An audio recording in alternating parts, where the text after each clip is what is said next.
What's up, y'all? This your boy, directed by Jamal, and today I'm gonna tell y'all the story about how I first started making movies. So before I ever started making films, before I directed my first film, I was a music artist down here in Atlanta, Georgia, right?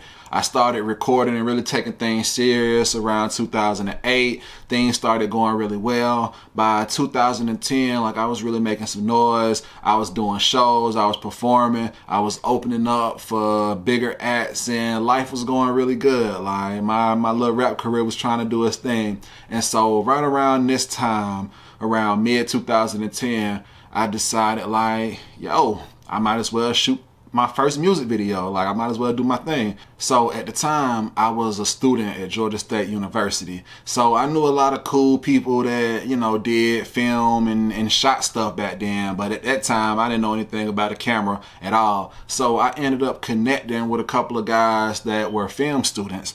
And, you know, we chopped it up and we talked. And so they agreed to shoot my first music video ever. It was for my single at the time called Let Me See. And the video was crazy, man. Like, the boys that shot it, they did a great job. And my DJ at the time, his name is DJ Kermit. Kermit, what's up with you, man? He was actually super pivotal in that whole process, because I had an idea of what I wanted to do for my video, but he really came and, you know, helped me get some resources that I'm 1000% sure I wouldn't have not been able to get on my own, or at least I would have had a lot more trouble. Some of these resources included that clean ass black Ferrari that I drove at the beginning of the video. He also got me a club, or at least it wasn't a club per se, but it was close enough to a club for video purposes. And that's where we shot all the inside scenes when you know, I was sitting with my people and was going through the crowd and dancing. It was a lot of fun. Everything came together really cool. And so even though I didn't shoot the video, I still directed it, in the sense that it was my vision, and I knew pretty much how I wanted everything to play out visually on camera. I just needed somebody to handle the technical aspects, because for one thing, I'm the artist and I need to be in front of the camera, but also I just didn't know anything about behind the camera. And so after I did this first video for Let Me See, and we put it out on YouTube, and people responded to it really well. Like, they responded to it really well. And so at this point, I'm addicted. Like, I'm like, oh shit, we gotta shoot music videos for everything. So for the second video, I decided to go in a different direction. I didn't use the same guys that I used for the first video. I used a new dude, and me and him just clicked. We connected, and, you know, we just kind of had a lot more in common stylistically. And so he agreed to shoot my second music video, which was for a song called Forever Hood. Now, when we shot Forever Hood, I was thinking, like, yo, I want to turn this into a mini movie type video. Like, I want to turn this into a short film almost. I wanted it to be cinematic. I wanted to just really hit, because at that time, a lot of independent artists weren't doing that. Like, back then, all the independent artists were doing videos in front of their grandma's house, in the yard, you know what I mean? Just a whole bunch of dudes. And I'm like, that's cool. Like, that's cool. I'm not knocking it. But for me, I wanted to do something a little bit more visionary and authentic. So I came up with the concept for the video. I pulled my team together and we made it happen. Now, directing this video really let me kind of get more into the storytelling side of things. Like, I want to tell a story. I want my audience to connect with certain characters and not like certain characters. So for this one, I had to be a lot more hands-on and a lot more of a visionary to, like, really tell the story that I want to tell. And when it was all said and done, the video came out great. The shooter, the production team, they did an amazing job. And I was really like, hey, you know, this directing thing is kind of fun. Like, it's super fun to have a vision in your head and then to pull a team together that can help you realize that vision and actually bring it into fruition. And now you actually got something that you can watch physically that was just in your head a couple months ago. Like, that was such a unique feeling for me at the time. Like, I was already doing it with music, you know, and creating songs, but by doing it visually, it just kind of like opened up a whole new level. So I'm still doing music at this time, and I'm still, like, really going hard. I really haven't, like, stopped to consider that maybe I want to be a filmmaker yet. It's just, it was all, you know, just in service of the music. So I shot a third video with the same team that I used to shoot the second one. This was for a song I had called Right Now. It was a lot more raunchy. It was a lot more sexual energy in this video. I directed that as well. I had a vision in my mind. My amazing team helped me pull the vision together, and it just all came out really well. People received it well. It got a lot of views. And at this point, I'm really like, man, directing is kind of cool. And so my manager at the time, he was like, yeah, you know, I see you've been doing your thing with the directing videos. Like, I could tell you like it. And I'm like, yeah, man. But you know what? Like, I think maybe we could do a movie. Like, if we doing this with the videos and they coming out really looking this good, like, how hard would it be just to do a whole feature-length movie? And so we thought about it, and you know what, bro? You're right. And so we really started planning to make a movie. We came up with a story, which was basically my story. If you ever go watch the film, you will see it's clearly based off my story and my life and the things that I was doing at the time. Being a college student, being a rising rap artist, and just dealing with all the craziness that comes along with that. Trying to maintain a relationship, dealing with groupies, and just everything that came along with that life. We was like, bro, let's just put this into a film and tell this story. And that's what we did. So we came up with the story. We wrote the script. And at this time, we really didn't know what we were doing because it was new for all of us. Like, we weren't filmmakers, not in that sense. We were music dudes, but you know, we just, and then at that time, it wasn't like a lot of resources like it is now. Like now you could just get on YouTube and literally see how to go step by step, making a film. You can look up the entire process and know how to do it. But at the time, it wasn't really like that. It was actually like a lot of gatekeepers in the industry that didn't really want you to make films because they wanted it to still seem like it was this super hard, esoteric process when it's not. Like, it's not the easiest thing in the world, but it's nothing that's so complicated that you can't do it. And then at the time, like, cameras were starting to get cheaper, but they weren't as cheap as they are now, and they weren't as good as they are now. But we were like right there on the curve of everything becoming a lot more doable on an independent level. Like, everything was a lot more accessible, but it just wasn't there yet. So that means we still kind of had to fumble around and find our way and make some mistakes before we really got the ball rolling. But that was cool because we were committed and we were locked in. So after we came up with the script, we came up with the locations, you know, we got the cast together, everything was rolling good. So we produced our very first film. It was called Loud, L-O-U-D, which stood for Living Out Your Dreams. So after we made this first film, we were like hooked because although the process wasn't super easy, it wasn't super complicated. Like, you put a little commitment into it, you can get it done. And that's what we did. We did the film, and I was already used to getting a little attention as a music artist. But once I became a film producer, it was crazy. Like, all of a sudden, everybody just kind of started paying attention to what I was doing and my moves, and it was super cool. And since I not only produced this film, I starred in it, I was able to make a lot of creative decisions, you know, deciding who was going to cast. And that just made me feel real good. Like, it made me feel real good to be able to put people in their first films and just help people show their talent to the world. So after we completed the film, we had a rap party. It was crazy. Like, I loved the vibe, the attention, the accolades. It was cool. I ain't gonna even lie. My ego was definitely being stroked around this time. And then at the rap party a few months later, we had the red carpet premiere. Crazy turnout. Like, so many people came out. I'm being interviewed left and right, and people just smiling and wanting to take pictures with me. And it was just such an amazing experience.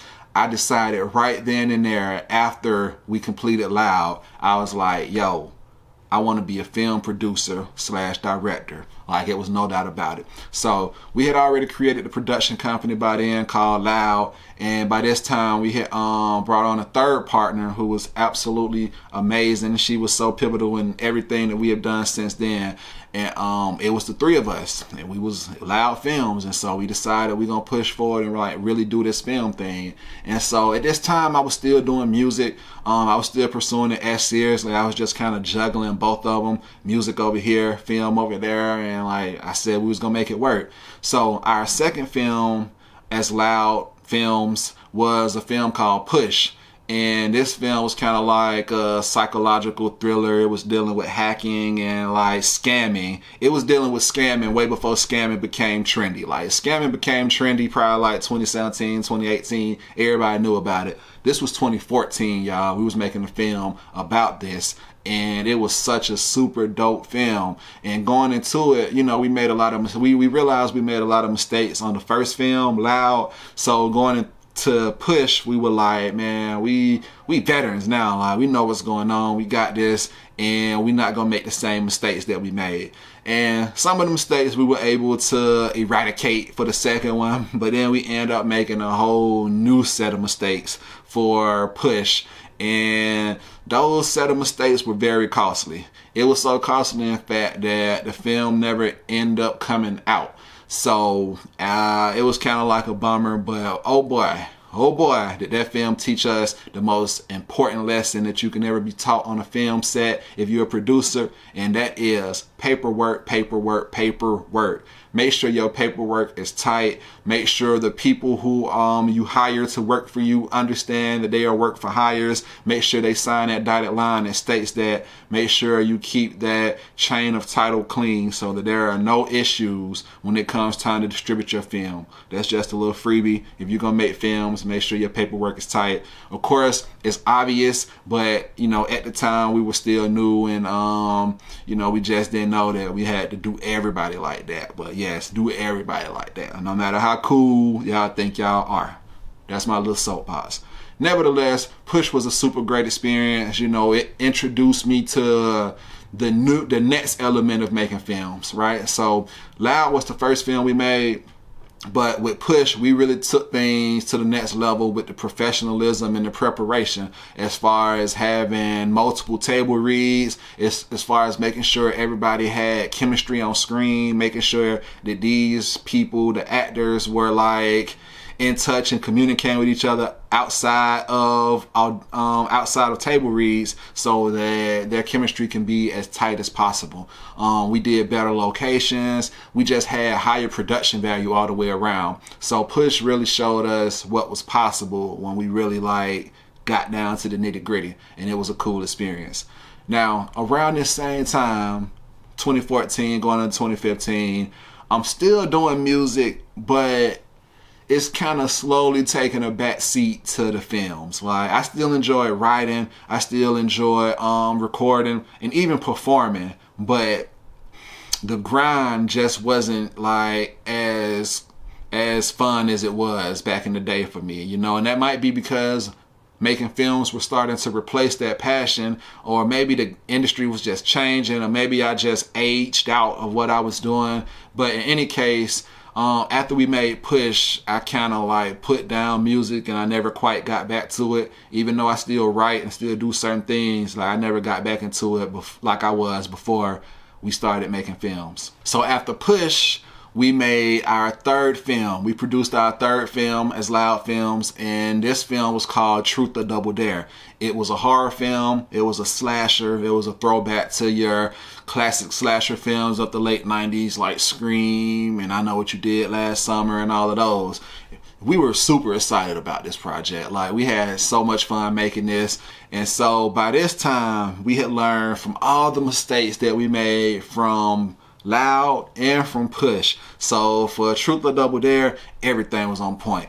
Paperwork was on point. Everybody knew where they stood with the project. We made sure we got all the footage. Like every day at the end of shooting, we made sure we got the footage and put it on our hard drives just in case anything happened to the editor or just whatever the case may be. Like we learned from all the mistakes that we made, and we poured all that experience into our third feature-length film, Truth or Double Dare. It made everything go a lot smoother. It was a beautiful production. Shout out to all the talented cast and crew members that were part of that production, and all the other productions too. Like everybody that I've worked with over the last decade, for the most part, 98% of you guys have been absolutely amazing, and I wish y'all all the best. For the other 2%, I wish y'all the best too, but boy. Todd came out, Truth or Double Dare, that's what we called it for shorthand, Todd. It came out, people loved it. It's on Amazon Prime now. If you want to go check it out, go check it out. And it was just a super cool experience. So at this point, I'm like, okay, I got 3 films under my belt that I produced. And like we cooking, we got experience. Now, just an important side note. Between shooting Push and Truth or Double Dare, we all kind of decided that, you know, maybe we're gonna start keeping things in-house. Instead of outsourcing these important roles, maybe we'll start keeping things in-house so that we can just keep total control of everything, right? And so we all agreed to pick one thing to do. And the thing that I picked to do, I picked to be the DP. Like, I was going to be the shooter. I said, why not? Like, I've been kind of messing with this long enough that I'm sure if I picked up a camera and started messing around with it, it wouldn't be too long before I got pretty good. And that's what happened. You know, we got the camera and I started messing with it. I started learning how to do what I needed to do from watching YouTube and all that good stuff. And I got so good at it that I eventually started doing freelance work on the side, right? So I started doing music videos. I started doing short films for other people. I started doing commercials. I started doing all these other things because I learned how to work a camera and I learned how to work it well. But the idea was always to bring that skill back to Loud Films for what we was doing, so we wouldn't really have to count on nobody else. Now with Truth or Double Dare, I didn't shoot that one because although I was learning and I was pretty good, I didn't have a ton of equipment. And I didn't, you know, I wasn't quite comfortable enough at that time to be renting stuff and trying to learn how to use all this high-end cinema stuff for a legit feature film that we was trying to like put out there and have be high quality. So we did end up getting a DP to shoot that film. Kevin, he came through, he did his thing, he did an amazing job. Kevin, what's good, bro? So yeah, Truth or Double Dare was kind of like, okay, we pretty much got this process down pat. Like, we know what we're doing. Everybody got their skill set. I've been shooting, I've been directing, I've been producing, everybody been producing. So everybody's just been like pulling their talents together to make these films. So now we were finally ready to shoot our 4th feature-length film called Switch That Love. Now, Switch That Love was my directorial debut. This was the first feature-length film, at least with Loud Films. It was the first feature-length film, period, that I directed. And I had a very good position of being able to pour all the previous years and experience into Switch That Love and making sure that movie came out as best as it could. And it did. Like, we did everything right with Switch That Love. All the mistakes that we made from the previous 3 films, we got rid of all of those and really wanted to Switch That Love, doing everything right. And it was reflected in the process. It was reflected in the experience of shooting the movie. Like, great chemistry, everybody got along, everybody had a good time. Like, we really became a little family on set of Switch That Love, and I couldn't have asked for a better directorial debut experience. And Switch That Love did what it did. It came out very well received, great reception. It is also currently on Amazon if you want to check it out. I'll make sure I link it down in the description. But after we did Switch That Love, like, if I wasn't already sure, that made me 1,000% sure that being a film producer and being a film director is absolutely what I'm going to put all my energy into moving into the future. And for the most part, I still do have a business that I run that's not necessarily related to film. It's more on the business side, but I found a way to kind of incorporate it all together, and it's working out for me. So shout out to everybody who has supported me over these years. Shout out to everybody who has supported my films. Shout out to everybody who supported Loud Films, because it has truly been an amazing 10 years of making films, producing films, directing films, and putting them out there for the world to enjoy. So now that I'm here, my goal now is just to keep getting bigger and better, keep getting bigger budget productions under my belt. I'm still working with my partners for Loud Films, but now I also have my own film production company, Rogue October Films, and with my own personal films under Rogue October, I could be a little bit more hood, a little bit more risque, a little bit more gutter, you know, because my mind be gritty sometimes. And then with Loud Films, you know, we try to keep those a little bit more cleaner and mainstream, and, you know, try to focus on making sure they're more commercial, if that makes sense. So by doing both, I'm just able to explore my full range of creativity and just really express myself how I want to express myself. So appreciate y'all watching. You know, if you're a filmmaker, an aspiring filmmaker, man, you can do it. This is such a rewarding experience. And if you need any help with your process of beginning your filmmaking journey or doing your first film or anything like that, then holler at me. I'll be happy to share the knowledge that I do know and to help you on your project if I can. I'll also be making plenty of videos, just dropping game and dropping the little knowledge that I do have, that I've accumulated over the last decade, to help out anybody who can benefit from it. So if that's you, just stay tuned. Make sure you subscribe to the channel. I'm gonna have more stories like this, so if y'all feeling this, make sure you like, comment, subscribe, all that YouTube stuff, and I'm gonna see y'all soon, man.